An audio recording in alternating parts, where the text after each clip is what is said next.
अस्सलामुअलैकुम। इस दुआ के साथ कि आप सब बखैरियत हों। अल्लाह की ख़ास रहमतें, बरकतें और अनायतें आप सब पर मेहरबान हों। मेरी दिली दुआएं और नेक तमन्नाएं आप सब सुनने वालों के साथ हैं।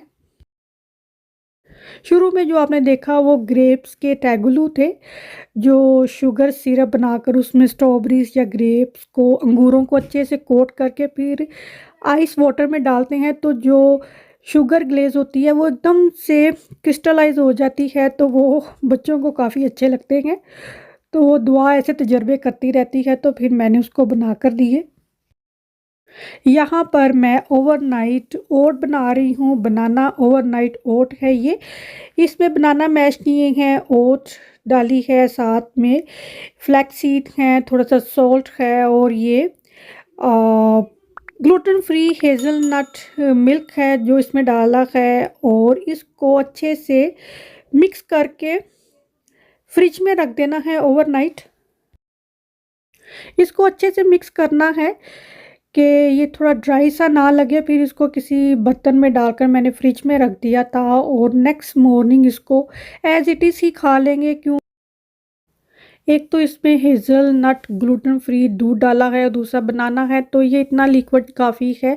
जो ओट है उसको अच्छे से कुक सा कर देगा ना, क्योंकि वो सोक हो जाएगा इसमें, तो अपने आप सॉफ्ट हो जाएगा, तो वो कुक ही हो गया ना।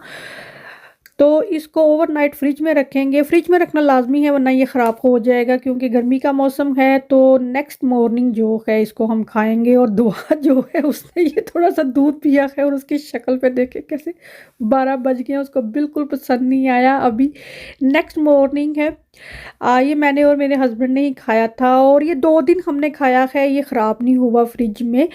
तो 2 दिन तक एक दफ़ा बनाकर इसको 2 दिन खा सकते हैं। थोड़े से पिकान्स वॉलनट अपनी मर्ज़ी है, ड्राई नट्स जो हैं इसके ऊपर स्प्रिंकल करके इसको खा सकते हैं। तो ये सुबह का नाश्ता जो है वो इस तरह से भी किया जा सकता है।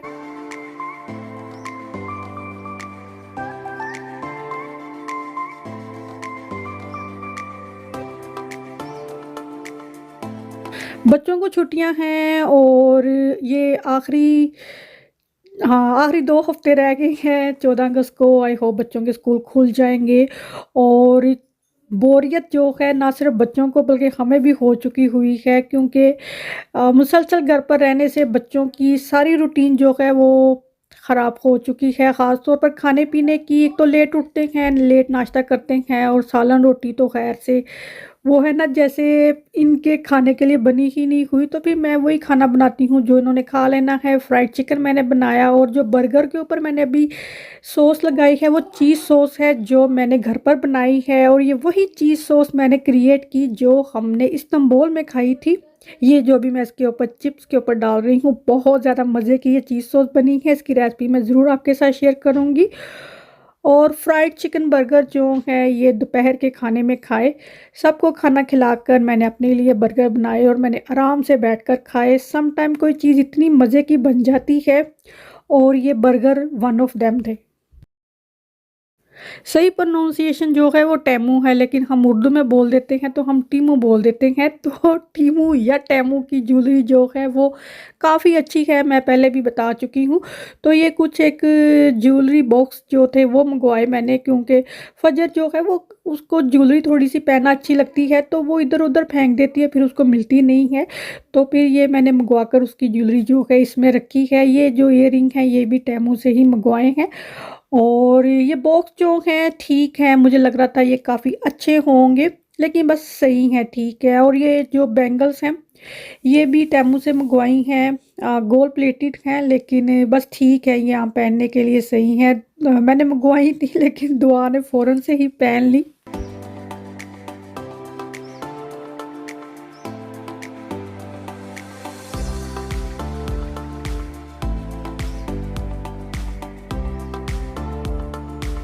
ये ऑनलाइन ईबे पर मैंने ज्वेलरी देखी, तो ये मैंने मंगवाई। ये इंडिया से आई थी, हैदराबादी डिज़ाइन है ये, और इस तरह की हैदराबादी ज्वेलरी जो है वो बड़ी फ़ेमस है, बड़ी अच्छी लगती है। लेकिन जब ये सेट आया तो इसने तो दिल ही तोड़ दिया, इतना मुझे गुस्सा चढ़ा। अभी देखे तस्वीर में कितना खूबसूरत है, लेकिन ये फ़ेक है। ये ऐसे जैसे खिलौने होते हैं, बच्चों के खेलने के लिए है ये। तो मुझे इतना गुस्सा चढ़ा, तो good thing about online shopping, जो जिस तरह मैं करती हूँ, मैं कभी भी डायरेक्ट अपने अकाउंट से पेमेंट नहीं करती हूँ, तो पेपॉल से ही पेमेंट करती हूँ। तो जब आप ईबे से कोई शॉपिंग कर रहे हैं, तो जो सेलर है वो कौन से ऑथराइज होते हैं, वो ईबे के अकाउंट से तो रिलेटेड होते हैं। अब उनकी आइटम कितनी सही है ये तो नहीं पता ना। तो पेपॉल से शॉपिंग करने से ये होता है कि अगर कोई चीज़ गड़बड़ हो जाए तो आपको आपकी जो रिफ़ंड मिल जाता है।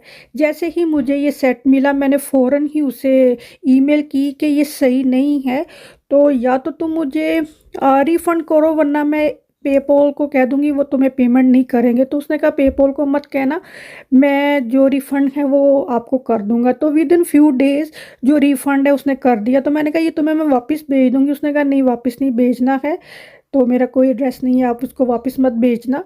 तो ये मैंने ईद पर मंगवाया था लेकिन अब ये मैंने पहना ही नहीं, ये बस ऐवी सा था।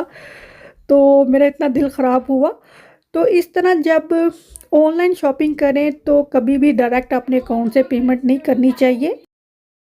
अभी जैसे आप यूके में कर रहे हैं, आपने माटालान से कुछ मंगवाया है, बूट से कुछ मंगवाया है, या करी से, अभी मैंने आज ही शॉपिंग की है ऑनलाइन करी से, तो वो एक और चीज़ है, वो ऑथोराइज हैं, तो वो कुछ ऐसी बात नहीं है। लेकिन जब इस तरह से अमेज़न या ईबे से कोई शॉपिंग करें, तो हमेशा हमेशा जो है पेपॉल से या किसी थर्ड पार्टी के थ्रू पेमेंट करनी चाहिए, ताकि कोई ऐसी गड़बड़ हो तो आपके पैसे बच जाएँ, वो रिफ़ंड हो जाते हैं। ये जो मिनी वास हैं, ये भी टेमू से ही मंगवाए हुए हैं, तो जैसे ही बाहर गुलाब ग्रो होते हैं, दुआ इसमें लाकर लगा देती है। अनीमिक जो है वो मेरी पक्की सहेली है। जब मैं प्रेग्नेंट थी ईमान की दफ़ा, तब से ही मुझे अनीमिक हुई है, तब से ही मुझे ब्लड प्रेशर हुआ है, और ये ऐसे डिसऑर्डर हैं बॉडी के, एक दफ़ा हो जाए तो वो हमेशा ही आपके साथ रहते हैं। तो मुझे अनीमिक होती रहती है। तो अभी अनीमिक का एक हल मैंने खुद निकाला है कि बजाय इसके कि मैं इंतज़ार करूं कि मुझे फिर अनीमिक का अटैक हो, फिर मैं डॉक्टर के पास जाऊं, तो मैंने ये कुछ एक सप्लीमेंट जो हैं वो खाने शुरू किए हैं। ये इसके इंग्रेडिएंट्स देखें, इसमें हलाल इंग्रेडिएंट है, और ये जेंटल आयरन है, और ये मैं हर रोज़ एक खाती हूँ, और ये बालों के लिए है। बाल मेरे इतने उतरते हैं, ये भी प्रेगनेंसी की ही मेहरबानियाँ हैं, तब से बाल उतर रहे हैं। जितने मर्जी ऑयल लगा लें, जो मर्जी आप कर लें, बाल अगर गिर रहे हैं तो वो गिरने ही गिरने हैं। लेकिन बिलीव मी, मैंने ये सप्लीमेंट खाने शुरू किए, परफेक्टिल के हैं ये। जी हाँ, ये परफेक्टिल के हैं, और ये हेयर के लिए हैं। इनके डिफरेंट काइंड ऑफ सप्लीमेंट हैं, विटामिन्स हैं। लेकिन मैंने पहले ये हेयर वाले खाने शुरू किए, ये 2 खाने हैं हर रोज़। तो ये 1 मंथ सप्लाईज़ है, और इनकी प्राइस जो है आई थिंक 18 या 19 पाउंड है एक की। तो by one get another half price, तो इस तरह से ऑफ़र होती है। तो ये 2 महीने मैंने खाए हैं। जब 1 महीने का मैंने कोर्स ख़त्म किया, तो बिलीव मी, मेरे बाल, हेयर फॉल जो हैं वो रुक गए। मैं जब बालों को शैम्पू करती थी नहाते वक़्त, तो ज़ाहिर है अपने बालों से शैम्पू निकालना है, तो इतने बाल गिरते थे कि वाटर ब्लॉक हो जाता था, कि बाल परे करने पड़ते थे। इतने बाल मेरे गिरते थे कि नहाते वक़्त की टब में बाल ही बाल होते थे। लेकिन मैं हैरान हो गई हूँ कि इस विटामिन को खाने से मेरे जो बाल हैं वो गिरना रुक गए हैं। 2 महीने मैंने खाए हैं, इसके बाद मैं ये ओरिजिनल वाले पे स्विच हो गई हूँ, क्योंकि ये ओरिजिनल जो है ये स्किन, हेयर, नेल तीनों के लिए है। ये इंडिविजुअल भी मिलते हैं, जैसे पहले मैंने हेयर वाले खाए, वो 2 महीने खाए हैं, तो अब मैं इसके ऊपर स्विच हो गई हूँ। ये खाने से भी बालों को जो है वैसे ही असर पड़ता है। हेयर, नेल और स्किन तीनों चीज़ें इससे जो हैं वो सही होंगी। और ये 1 अ डे खाना है। जो पहले हेयर वाले थे वो 2 टैबलेट अ डे खानी थी, ये सिर्फ़ 1 खानी है। विटामिन जो आयरन, जेंटल आयरन है, वो भी 1 रोज़ की खानी है। तो इनको खाने से मुझे बहुत ज़्यादा फ़ायदा हुआ है, क्योंकि मैं इतनी थक जाती थी, तो इन विटामिन को खाने से मुझे बहुत फ़ायदा हुआ है। और ये है कैल्शियम, बोन्स के लिए बहुत सही है, और ये भी 1 मंथ सप्लाई थी। और आई थिंक ये भी 20 पाउंड के थे, मुझे अभी सही से याद नहीं क्योंकि मैंने 1 महीने के ये खा लिए हैं। अभी मैं थोड़ी ब्रेक दूँगी, फिर दोबारा से मैं इसको स्टार्ट करूँगी। तो मुझसे किसी ने पूछा था कि कोई विटामिन आप खाते हैं तो ज़रूर बताएँ, तो ये वाले विटामिन जो हैं वो मैं खाती हूँ। तो अ, टायर्ड होते हैं, थक जाते हैं, सर में दर्द रहती है, तो जेंटल आयरन जो है वो बहुत सही है, लेकिन फिर भी अपने डॉक्टर से मशवरा करके ही ऐसी चीज़ें खानी चाहिए। मुझे सूट की हैं तो मैंने ये खानी शुरू की हैं, वरना मैं ऐसे कोई मेडिसिन नहीं खाती हूँ, मुझे साइड इफ़ेक्ट हो जाता है। दोपहर को फ्राइड चिकन बनाया, तो चिकन जब मैरिनेट किया तो मैंने फ्राइड चिकन के लिए मैरिनेट किया, थोड़ा-सा चिकन मैंने इस तरह से चिकन टिक्के के लिए मैरिनेट कर दिया था। तो मैंने कहा अब इतना सा चिकन है, इसके लिए मैं क्या एयर फ्रायर निकालूँ, तो उसको पैन में ही बना लेती हूँ। अच्छे से इसको कुक किया, थोड़ा-सा लेमन इसके ऊपर स्क्वीज़ किया, तो पैन में बनाने से ये होता है कि जो इसकी मैरिनेशन वो देखें वो एक सॉस जैसी बन गई है ना, वो मसाला सा है उसके साथ चिपक जाएगा। तो जब हम एयर फ्रायर में या ओवन में बनाते हैं तो वो सूख सा जाता है। तो ये मैं क्यों बना रही हूँ, ये मैंने जो पिछले व्लॉग में मैंने पोटैटो चीज़ स्टफ़ बनाए थे, आज उसको थोड़ा-सा ऑल्टर किया है। एक रेसिपी मैंने सोशल मीडिया पर देखी, तो उसको मैं अब अपने तरीके से बना रही हूँ कि इसको हम चिकन टिक्का इसके ऊपर डालकर बिल्कुल पिज़्ज़ा की तरह हम इसको बनाएँगे। और चिकन जब अच्छे से कुक हो गया है तो देखो इसको मैंने बिल्कुल जैसे शवारमा ही इसका बना लिया है, ये चिकन डोनर बन गया है। मैंने इसकी एक ट्रे बनानी थी, जो रोस्टिंग ट्रे होती है, सारे पोटैटो उसमें लगाकर चिकन उसके ऊपर डालकर चीज़ और बाकी तमाम इंग्रेडिएंट्स डाल देने थे, लेकिन मेहरबानी मेरे बच्चों की, अभी ये फजर को बगैर छिलकों के पोटैटो चाहिए, मेरे बेटे को बगैर चीज़ के पोटैटो चाहिए और किसी को किसी तरह चाहिए, ईमान को अनियन और बाकी चीज़ें नहीं चाहिए। तो फिर मुझे सबके लिए अलग-अलग ही बनाना पड़ा। तो जो इसकी मेन रेसिपी है वो ये वाली ट्रे है जो मैं बना रही हूँ। पोटैटो डाले हैं, इसके ऊपर चीज़, इसके ऊपर ये इस तरफ सॉस पड़ी हुई है, केचप, मेयोनेज़ और चिली सॉस है, वो तीनों मिक्स करके उसके ऊपर डाल देनी है। फिर प्याज़, हरी मिर्चें, हरा धनिया, पिकल चिली, मतलब पिज़्ज़े के सारे ही इंग्रेडिएंट्स आप इसके ऊपर डाल दें और इसको ओवन में हम बेक करेंगे। सिर्फ़ हमने इसका चीज़ ही मेल्ट करना है क्योंकि ये सारी चीज़ें कुक हुई हुई हैं और ये मेन चीज़ है। अभी मैं कैमरा ढूँढ रही हूँ कि लेंस कहाँ है कैमरे का।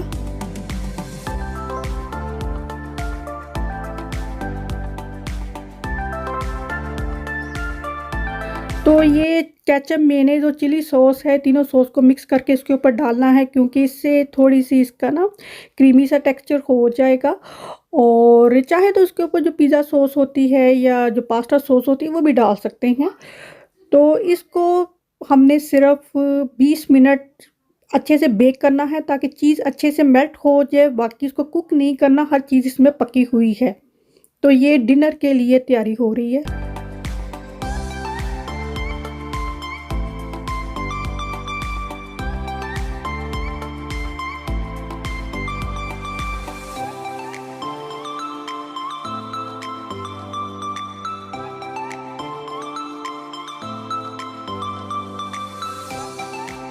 और ये चारों ट्रे जो हैं एक ही दफ़ा ओवन में रख देनी है और टेम्परेचर जो है वो 200 डिग्री प्री हीटेड ओवन में इसको 20 मिनट बेक किया है और ये मज़ेदार डिनर जो है तैयार हो गया है। ये मैंने और मेरे हस्बैंड ने, जो ये वाली ट्रे थी ये मैंने और मेरे हस्बैंड ने खाई, बाकी बच्चों ने भी शेयर करके खाई क्योंकि एक ट्रे पूरी कोई खा नहीं सकता है।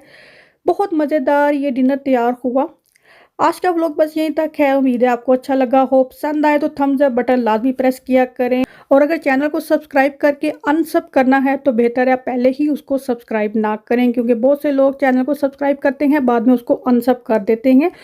तो please don't do that one. अल्लाह हाफिज़।